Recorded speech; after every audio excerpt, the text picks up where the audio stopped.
आप सभी का हमारे YouTube चैनल गौरी भक्ति ज्ञान में स्वागत है। आप नए नए वीडियो के लिए हमारे चैनल गौरी भक्ति ज्ञान को सब्सक्राइब कर लीजिए, जिस समय समय पर आपको हमारे वीडियो का नोटिफिकेशन मिलती रहे। हे माता वैष्णो, आपकी सदा ही जय हो। या देवी सर्वभूतेषु शक्ति रूपेण संस्थिता नमस्तस्य नमस्तस्य नमस्तस्य नमो नमः। नमस्कार भक्तों, स्वागत है आपका शारदीय नवरात्रि की एक प्यारी सी वीडियो के साथ। भक्तों, आज हम इस वीडियो में बात करेंगे कि शारदीय है नवरात्रि 2025 में कब से प्रारंभ है। भक्ति बड़े ही कंफ्यूजन की स्थिति में है कि शारदीय नवरात्रि 22 तारीख से शुरू हो रही हैं। तो आज हम आपकी इसी कंफ्यूजन को दूर करने वाले हैं। साथ में जानेंगे कि नवरात्रि के दिनों में माता के 9 रूपों की पूजा कैसे करना है, पूजा पाठ व्रत कैसे करना है। दोस्तों, हर दिन माता के रूपों की पूजा कैसे करनी है और किस रूप में करनी है। हिंदू कैलेंडर के अनुसार नवरात्रि की डेट टाइम क्या है, कब से प्रारंभ, कब समाप्त होंगे, माता रानी का पूजन कैसे करें, व्रत कैसे करें, क्या नियम है, क्या विधान है, माता रानी को कैसे प्रसन्न किया जाता है, सब कुछ जानेंगे आज हम इस छोटी सी प्यारी सी माता रानी की वीडियो के साथ। वह तो बात ऐसी है कि हमारा काम तो सिर्फ एक सही सलाह देने का है। हम तो केवल आपको एक सलाह दे सकते हैं, आप उसको मानिए ना मानिए आपकी मर्जी, लेकिन वाह भक्तों यही कहेंगे हम तो कि मन लगे तो माता रानी की कृपा से आपका बेड़ा पार हो जाएगा। इसलिए आपको वीडियो के अंत तक बने रहना है, तभी आपको सही से अच्छे से समझ में आएगा। भक्तों, नवरात्रि का नाम लेते ही मन में शक्ति, भक्ति और सकारात्मक ऊर्जा का संचार होने लगता है। यह पर्व केवल एक धार्मिक अनुष्ठान नहीं है, बल्कि यह जीवन में आशा, साहस और आत्मबल जगाने का अद्भुत अवसर है। कहा जाता है कि शारदीय नवरात्रि के 9 दिन स्वयं मां दुर्गा अपने भक्तों के घर आंगन में विराजमान रहती हैं, और जो भी भक्त सच्चे मन से उनका आह्वान करता है, उसके जीवन से सभी दुख, दरिद्रता और विघ्न नष्ट हो जाते हैं। नवरात्रि का यह पावन समय हमें यह याद दिलाता है कि जब जब संसार पर अंधकार छाया है, मां आदि शक्ति ने अवतार लेकर अपने भक्तों का कल्याण किया है। इसलिए यदि आप इन 9 दिनों में मन, वचन और कर्म से मां की साधना करते हैं, तो आपके जीवन में न केवल सुख समृद्धि आती है, बल्कि संकटों से रक्षा भी होती है। चलिए भक्तों, अब जान लेते हैं कि शारदीय नवरात्रि 2025 में कब से प्रारंभ हो रही है और कब समाप्त होगी। इस वर्ष शारदीय नवरात्रि का शुभारंभ 22 सितंबर 2025 दिन सोमवार को घट स्थापना और कलश पूजन के साथ होगा। दोस्तों, वैदिक गणना अनुसार 22 सितंबर को घट स्थापना का शुभ समय प्रातःकाल सुबह 6:09 से लेकर सुबह 8:06 तक है। इसके साथ ही अभिजीत मुहूर्त में 11:19 से लेकर दोपहर 12:38 के मध्य भी घट स्थापना कर सकते हैं। इसके बाद 9 दिनों तक मां दुर्गा के 9 स्वरूपों की पूजा, अर्चना, व्रत और भजन कीर्तन किए जाएंगे। नवरात्रि का समापन 30 सितंबर 2025 दिन मंगलवार को महानवमी के साथ होगा, और उसके अगले दिन 1 अक्टूबर 2025 को विजयादशमी या दशहरा का पर्व मनाया जाएगा। इस प्रकार से शुभ मुहूर्त, सही डेट टाइम में ही पूजा पाठ करना शुभ माना जाता है, क्योंकि शास्त्र भी कहते हैं कि शुभ मुहूर्त में किया गया पूजा पाठ कभी भी निष्फल नहीं जाती है, हमेशा ही लाभ ही प्रदान करता है। तो आइए भक्तों, अब आपको शारदीय नवरात्रि 2025 के 9 दिनों का संपूर्ण विवरण बताते हैं। किस दिन कौन सी तिथि है और उस दिन किस देवी की पूजा होती है। इस प्रकार से आपको शुभ मुहूर्त में सभी शुभ कामों को संपूर्ण कर लेना है। तो अब चलिए जानते हैं कि शारदीय नवरात्रि में माता रानी को प्रसन्न करने के लिए पूजा पाठ कैसे करना है, व्रत कैसे रखना है, क्या नियम है, कौन से मंत्रों के साथ मां को प्रसन्न करना है। चलिए जान लेते हैं भक्तों। शारदीय नवरात्रि 2025 की पूजा विधि अत्यंत पवित्र और शक्तिशाली मानी जाती है, और यदि इसे पूरे नियम से किया जाए तो मां दुर्गा की विशेष कृपा प्राप्त होती है। नवरात्रि के पहले दिन सुबह स्नान करके शुद्ध वस्त्र धारण करें, पूजा स्थल को गंगा जल से शुद्ध करें और मिट्टी के पात्र में जौ बोकर वहीं जल से भरा हुआ कलश स्थापित करें। कलश पर मौली बांधे, उसमें आम के पत्ते रखें और ऊपर नारियल रखें, क्योंकि यह कलश मां दुर्गा का प्रतीक माना जाता है। इसके बाद भक्त अपने हाथ में अक्षत, पुष्प और जल लेकर संकल्प करें कि वे 9 दिनों तक नियम पूर्वक व्रत और पूजा करेंगे, और साथ ही मंत्र का उच्चारण करें। एओ एम ए ह्रीम क्लीन चामुंडाय विच्छे नवरात्रि के 9 दिनों तक प्रातः और सायं स्नान कर मां दुर्गा की प्रतिमा या चित्र के सामने दीपक जलाएं। दोस्तों, धूप बत्ती करें, फूल, रोली, चंदन, चावल और सिंदूर अर्पित करें तथा दुर्गा चालीसा, दुर्गा सप्तशती और देवी कवच का पाठ करें। प्रत्येक दिन मां के अलग अलग स्वरूप की पूजा करें और उनके अनुसार विशेष भोग अर्पित करें, जैसे पहले दिन घी, दूसरे दिन शक्कर, तीसरे दिन दूध आदि। व्रत में भक्त फलाहार करते हैं, यानी दूध, फल, मखाने, साबूदाना, कुत्तुवके के सिंघाड़े का आटा खा सकते हैं। लेकिन अन्न, मांस, शराब, प्याज और लहसुन 9 दिनों तक पूर्ण रूप से वर्जित है। अष्टमी या नवमी को कन्या पूजन करना अनिवार्य है, जिसमें 9 छोटी कन्याओं और एक छोटे बालक लंगूर का पूजन कर उन्हें हलवा, पूरी, चना का प्रसाद खिलाया जाता है और चुनरी व दक्षिणा दी जाती है। नवमी के दिन यदि संभव हो तो हवन करना चाहिए, जिसमें घी, चावल, गूगल, लौंग और इलायची डालकर दुर्गा सप्तशती के मंत्रों से आहुति दी जाती है। नवरात्रि के समापन पर यानी नवमी या दशमी को कलश का विसर्जन करें और जौ की अंकुरित बालियां घर के सभी सदस्यों को प्रसाद स्वरूप दें। इस पूरी विधि से नवरात्रि की पूजा करने पर मां दुर्गा प्रसन्न होकर अपने भक्तों को सुख, समृद्धि, सौभाग्य और संकटों से मुक्ति का आशीर्वाद देती है। इस प्रकार से हमने जो भी आपको पूजा विधि बताई है, उसकी पूर्ण श्रद्धा भाव से और सच्चे मन से करना है।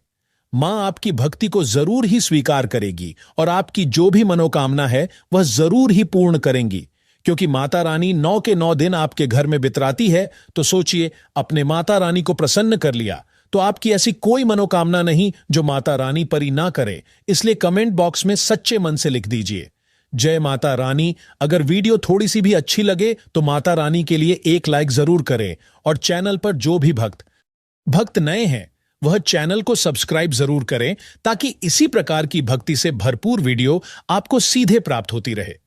भक्तों, आपने सुना होगा कि माता नवरात्रि में घर पर जरूर आती है और 9 दिन घर में विराजते हैं। तो आपको यह पता है कि इन दिनों में मां के 9 रूप होते हैं। तो कौन से दिन किस रूपों की पूजा करना शुभ होता है, तो आज हम आपको बिल्कुल साफ साफ सरल भाषा में आपको समझाने जा रहे हैं। तो आपको बिल्कुल ध्यान से सुनना है, तभी आपको अच्छे से समझ में आएगा। शारदीय नवरात्रि 2025 तिथि व देवी पूजन सूची हम आपको बता देते हैं। तो आपको प्रत्येक दिन इस सूची के हिसाब से ही माता रानी के 9 के पोमो ओके के ने से कि अनमने केन रूपों की पूजा करना है। इससे माता रानी तो प्रसन्न होगी ही, साथ में देगी असीम आशीर्वाद। माता रानी बड़ी चंचल है, थोड़ी से पूजा पाठ से ही प्रसन्न हो जाते हैं। तो चलिए जान लेते हैं प्रत्येक दिन में, प्रत्येक बाहर में माता के कौन से रूप की पूजा करना है और क्या शुभ मुहूर्त है। पहला दिन मां शैलपुत्री पंप बुद्धि 22 सितंबर 2025 सोमवार नवरात्रि के पहले दिन घट स्थापना होती है और मां शैलपुत्री की पूजा की जाती है। पर्वतराज हिमालय की पुत्री होने के कारण इन्हें शैलपुत्री कहा गया। इस दिन कलश स्थापना कर मिट्टी के पात्र में जौ बोए जाते हैं और देवी का आह्वान किया जाता है। भक्त यदि सच्चे मन से मां शैलपुत्री की पूजा करें तो जीवन में स्थिरता और सुख शांति प्राप्त होती है। दूसरा दिन मां ब्रह्मचारिणी 23 सितंबर 2025 मंगलवार दूसरे दिन मां ब्रह्मचारिणी की उपासना की जाती है। इनका स्वरूप तपस्या और संयम का प्रतीक है। पूजा में धूप, दीप, रोली, चंदन और अक्षत अर्पित किए जाते हैं। इस दिन व्रत और संयम रखने से मनोबल बढ़ता है और कठिन साधनाएं सफल होती हैं। विद्यार्थी और साधक विशेष रूप से इस दिन मां की आराधना करते हैं। तीसरा दिन मां चंद्रघंटा 24 सितंबर 2025 बुधवार मां का यह रूप सिंह पर सवार और मस्तक पर अर्धचंद्र धारण करने वाला है। इनकी पूजा से जीवन से सभी प्रकार के भय, रोग और संकट दूर होते हैं। भक्त घी का दीपक जलाकर मां को सुगंधित पुष्प अर्पित करते हैं। इस दिन की उपासना से आत्मविश्वास और साहस की प्राप्ति होती है। चौथा दिन मां कुष्मांडा 25 सितंबर 2025 गुरुवार मां कुष्मांडा को सृष्टि की आद्य शक्ति माना जाता है, जिनके हल्के मुस्कान भरने से ब्रह्मांड की रचना हुई। भक्ति इस दिन लौकी और फल अर्पित करते हैं। इनकी उपासना से घर में सुख, समृद्धि और आरोग्य का वास होता है तथा आयु में वृद्धि होती है। पांचवा दिन मां स्कंद माता 26 सितंबर 2025 शुक्रवार। इस दिन मां स्कंद माता की पूजा होती है, जो भगवान कार्तिकेय स्कंद की माता हैं। गोद में बाल स्कंद को लिए हुए इनका रूप अत्यंत वात्सल्यमय है। इस दिन पीले फूल और केले का भोग अर्पित करना शुभ माना जाता है। माता की कृपा से संतान, सुख और पारिवारिक सौहार्द की प्राप्ति होती है। छठा दिन मां कात्यायनी 27 सितंबर 2025 शनिवार मां कात्यायनी का रूप सौंदर्य और शक्ति का प्रतीक है। इस दिन कुंवारी कन्याएं विशेष रूप से माता की उपासना करती हैं, क्योंकि इनकी कृपा से विवाह में आने वाली बाधाएं दूर होती हैं। पूजन में शहद का भोग अर्पित करना अत्यंत शुभ माना गया है। सातवां दिन मां कालरात्रि 28 सितंबर 2025 रविवार मां का यह रूप अंधकार और नकारात्मक शक्तियों का नाश करने वाला है। इनका स्वरूप भयानक लेकिन अत्यंत कल्याणकारी है। इस दिन तेल का दीपक जलाकर गुड़ और धान्य का भोग लगाया जाता है। पूजा करने से शत्रुभूत प्रेत और बाधाएं दूर होती हैं। आठवां दिन मां महागौरी 29 सितंबर 2025 सोमवार। महागौरी का स्वरूप अत्यंत शांत और कोमल है। इस दिन कन्या पूजन का विशेष महत्व है। भक्त सफेद वस्त्र धारण कर देवी की आराधना करते हैं और नारियल का भोग अर्पित करते हैं। इनकी उपासना से जीवन पवित्र होता है और मनोकामनाएं पूरी होती हैं। नौवां दिन मां सिद्धिदात्री 30 सितंबर 2025 मंगलवार नवरात्रि के अंतिम दिन मां सिद्धिदात्री की पूजा होती है। ये अपने भक्तों को सभी सिद्धियां और मोक्ष प्रदान करती हैं। इस दिन तिल का भोग अर्पित करना श्रेष्ठ माना गया है। भक्तों की हर इच्छा मां पूर्ण करती हैं और उन्हें दिव्य ज्ञान प्रदान करती हैं। दोस्तों, दवां दिन विजयादशमी 8 अक्टूबर 2025 बुधवार नवरात्रि का समापन विजयादशमी के दिन होता है। यह पर्व असत्य पर सत्य, अन्याय पर न्याय और अधर्म पर धर्म की विजय का प्रतीक है। इस दिन रावण दहन कर बुराई को दूर करने का संदेश दिया जाता है। जय माता दी भक्तों, शारदीय नवरात्रि का व्रत केवल एक धार्मिक परंपरा नहीं है, बल्कि यह आत्मसंयम, आत्मशुद्धि और भक्ति का अद्भुत संगम है। इस व्रत को महिलाएं ही नहीं, पुरुष भी पूरे नियम और श्रद्धा के साथ रखते हैं। नवरात्रि का महत्व तभी पूर्ण होता है जब हम इसके प्रत्येक नियम का पालन करें। यह व्रत केवल अन्न त्यागने का नहीं, बल्कि अपने मन और आत्मा को सात्विकता की ओर ले जाने का एक माध्यम है। मां दुर्गा को प्रसन्न करने के लिए हमें अपने व्यवहार, विचार और कर्म को शुद्ध रखना आवश्यक है। अब विस्तार से समझते हैं कि नवरात्रि के व्रत में क्या नियम और सावधानियां अपनानी चाहिए। व्रत का मूल नियम नवरात्रि का व्रत सबसे पहले सात्विकता का पालन सिखाता है। सात्विकता का अर्थ केवल भोजन तक सीमित नहीं है, बल्कि आपके आचरण और विचारों तक है। 9 दिनों तक अपने भीतर सकारात्मक सोच और भक्ति भाव जगाना चाहिए। व्रत का उद्देश्य है कि हम अपने मन और शरीर को बुरी आदतों और नकारात्मक भावनाओं से दूर रखें। इस दौरान हमें आलस्य छोड़कर भजन, कीर्तन, पूजा पाठ और अच्छे कर्मों में अपना समय लगाना चाहिए। जब भक्त सात्विक जीवन अपनाता है तो उसका मन शुद्ध होता है और मां दुर्गा की कृपा शीघ्र प्राप्त होती है। व्रत में क्या खाना चाहिए? भक्तों, नवरात्रि के व्रत में भोजन का चयन बहुत ही सोच समझकर करना पड़ता है। इसमें केवल फलाहार और सात्विक आहार की अनुमति है। फल, दूध, दही, मखाने, नारियल, पानी, शक्करंद, सिंघाड़े का आटा, कुत्तू का आटा और साबूदाना आदि का सेवन किया जा सकता है। इनसे बने हलवे, पकोड़े, पराठे या खीर भी व्रत में ग्रहण किए जा सकते हैं। लेकिन याद रहे, सब कुछ शुद्ध घी या तेल में ही बनना चाहिए और भोजन बनाते समय पवित्रता का विशेष ध्यान रखना चाहिए। भोजन ग्रहण करते समय मां का स्मरण अवश्य करें, क्योंकि व्रत में भोजन भी भोग का रूप होता है। व्रत में क्या नहीं खाना चाहिए? नवरात्रि में कुछ वस्तुएं सख्ती से वर्जित मानी जाती हैं। इन 9 दिनों में प्याज, लहसुन, मांस, मदिरा, तंबाकू, बीड़ी, सिगरेट, अंडा तथा सामान्य अन्न जैसे गेहूं, चावल और दालें का सेवन नहीं करना चाहिए। ये सभी वस्तुएं अपवित्रता का प्रतीक हैं और इनके सेवन से व्रत का प्रभाव कम हो जाता है। मां दुर्गा की आराधना तभी सफल होती है जब हम पूरी तरह सात्विक आहार और आचरण अपनाते हैं। इसलिए व्रत के दौरान यदि इन वर्जित वस्तुओं से परहेज रखा जाए तो मां की कृपा और भी प्रबल होती है। आचरण संबंधी नियम भक्तों, नवरात्रि का व्रत केवल खाने पीने तक सीमित नहीं है, बल्कि यह हमारे व्यवहार और आचरण से भी जुड़ा हुआ है। व्रत के दौरान हमें झूठ नहीं बोलना चाहिए, किसी का अपमान नहीं करना चाहिए और क्रोध से बचना चाहिए। चुगली, निंदा और अपशब्दों से दूर रहना चाहिए। घर में शांति, पवित्रता और सकारात्मक वातावरण बनाए रखना अत्यंत जरूरी है। इन दिनों अपने समय का सदुपयोग भजन, कीर्तन, जप, पाठ्य और जरूरतमंदों की सेवा में करना चाहिए। जब आचरण शुद्ध होता है तभी व्रत का वास्तविक फल मिलता है। कौन से कार्य अवश्य करने चाहिए? नवरात्रि में सुबह सवेरे स्नान करके मां दुर्गा की पूजा करना सबसे महत्वपूर्ण कार्य है। प्रतिदिन दीपक जलाकर कलश और जौ की विधिवत पूजा करें।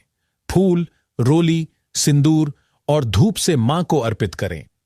दिन और रात में देवी चालीसा, दुर्गा सप्तशती या अन्य मंत्रों का पाठ करें।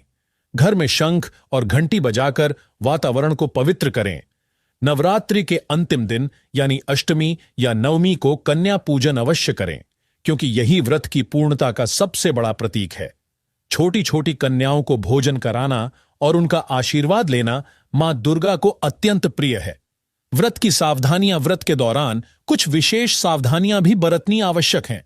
पूजा स्थल के पास जूते चप्पल ना रखें और वहां हमेशा स्वच्छता बनाए रखें। भोजन बनाते समय पूरी तरह पवित्रता का ध्यान रखें, यानी साफ बर्तन और शुद्ध सामग्री का प्रयोग करें। घर और पूजा स्थल पर रोज सुबह शाम गंगा जल छिड़कें ताकि वातावरण पवित्र और सकारात्मक रहे। यदि किसी कारणवश स्वास्थ्य बग रहें, ठीक ना हो तो कठोर उपवास करने की जगह हल्का फलाहार लेकर ही मां की पूजा करें, क्योंकि मां केवल भक्ति देखती हैं, कठोरता नहीं। इस प्रकार भक्तों, यदि नवरात्रि के दौरान इन सभी नियमों और सावधानियों का पालन श्रद्धा भाव से किया जाए तो व्रत सफल होता है और मां दुर्गा की अपार कृपा से घर परिवार में सुख, समृद्धि और शांति का वास होता है। भक्तों, शारदीय नवरात्रि का व्रत तभी पूर्ण माना जाता है जब हम इसके अंतिम कार्यों को पूरे विधि विधान और श्रद्धा के साथ संपन्न। नवरात्रि के 9 दिनों तक मां दुर्गा के 9 स्वरूपों की पूजा अर्चना करने के बाद अष्टमी या नवमी के दिन कन्या पूजन और भोग का विशेष महत्व होता है। इस दिन घर में 7, 9 या 11 छोटी कन्याओं को भोजन के लिए आमंत्रित करना चाहिए, क्योंकि इन्हीं में मां दुर्गा का रूप विराजमान माना गया है। सबसे पहले कन्याओं के चरण धोकर उनका आदर पूर्वक स्वागत करें। फिर उन्हें लाल चुनरी, कंकण, बिंदिया या कोई छोटी सी भेंट दें और उसके बाद उन्हें भोजन कराएं। भोजन में पूरी, चने की सब्जी और सूजी या हलवे का प्रसाद बनाना सबसे शुभ माना। यह भोजन केवल पेट भरने का ज्ञान साधन नहीं, बल्कि मां को अर्पित भोग का रूप है, जिसे कन्याओं को खिलाने से हमारे व्रत की पूर्णता होती है। नवरात्रि के अंतिम दिन यानी नवमी या दशमी को मां दुर्गा का विसर्जन किया जाता है। इस दिन कलश और जौ की विधि विधान से पूजा करके उनका विसर्जन करें। यदि मिट्टी के कलश या घट की स्थापना की हो तो उसे किसी पवित्र नदी, तालाब या बहते जल में प्रवाहित करें, और यदि घर में जौ उगाए हो तो उन्हें घर के बगीचे या किसी पवित्र स्थान पर विसर्जित कर दें। विसर्जन करते समय भक्त को यह संकल्प लेना चाहिए कि हे मां, आपने 9 दिनों तक मेरे घर में विराज कर हम पर कृपा की है। अब आप अपने धाम को पधारें और हमें आशीर्वाद दें कि हमारे जीवन से सभी दुख और कष्ट दूर हो और घर में सुख समृद्धि बनी रहे। इस प्रकार भक्तों, नवरात्रि का व्रत केवल 9 दिनों का पर्व नहीं, बल्कि आत्मा और भक्ति का एक अद्भुत साधन है। जब हम नियम पूर्वक कलश स्थापना से लेकर कन्या पूजन और मां के विसर्जन तक हर कार्य श्रद्धा और पूर्ण सात्विकता से करते हैं, तब मां दुर्गा प्रसन्न होकर अपने भक्तों पर असीम आशीर्वाद बरसाती हैं। कहते हैं कि जो भक्त नवरात्रि व्रत का सही चाहा, उसके जीवन में कभी दरिद्रता नहीं आती, घर में सुख शांति बनी रहती है और मां दुर्गा हर संकट में उसकी रक्षा करती है। इसीलिए भक्तों, नवरात्रि का यह व्रत अवश्य कीजिए। भक्तों, इस बार की शारदीय नवरात्रि बेहद खास रहने वाली है, क्योंकि इस बार माता रानी हाथी पर विराजमान होकर पधारेंगी। शास्त्रों में वर्णन मिलता है कि जब मां दुर्गा हाथी पर सवार होकर आती हैं तो वह वर्ष अत्यंत शुभ, ऐश्वर्यवर्धक और सुख समृद्धि देने वाला माना जाता है। शेर पर सवारी करना जहां वीरता और शक्ति का प्रतीक है, वहीं हाथी पर आगमन समृद्धि, खुशहाली और भरपूर धन धान्य का सूचक माना गया है। इसीलिए इस नवरात्रि का महत्व और भी बढ़ जाता है। मां का यह स्वरूप केवल घर घर में ही नहीं, बल्कि संपूर्ण समाज और राष्ट्र में सुख शांति, प्रगति और मंगल का संदेश लेकर आता है। अतः इस पावन अवसर पर श्रद्धा, भक्ति और नियमों के साथ माता की आराधना करना विशेष फलदायी रहेगा। भक्तों, आप सच्चे मन से पूर्ण श्रद्धा, भाव से मां को प्रेम और भक्ति से याद कीजिए और देखिएगा कैसे आपके जीवन में खुशियों की वर्षा होने लगेगी। अगर आपको माता रानी के लिए कुछ करना है तो एक लाइक करके वीडियो में को कमेंट में लिख देना। जय माता रानी आपकी समस्त मनोकामना पूर्ण जरूर करेगी। और चैनल को सब्सक्राइब जरूर करके जाना ताकि इसी प्रकार की और भी वीडियो आपको सीधे प्राप्त होती रहे।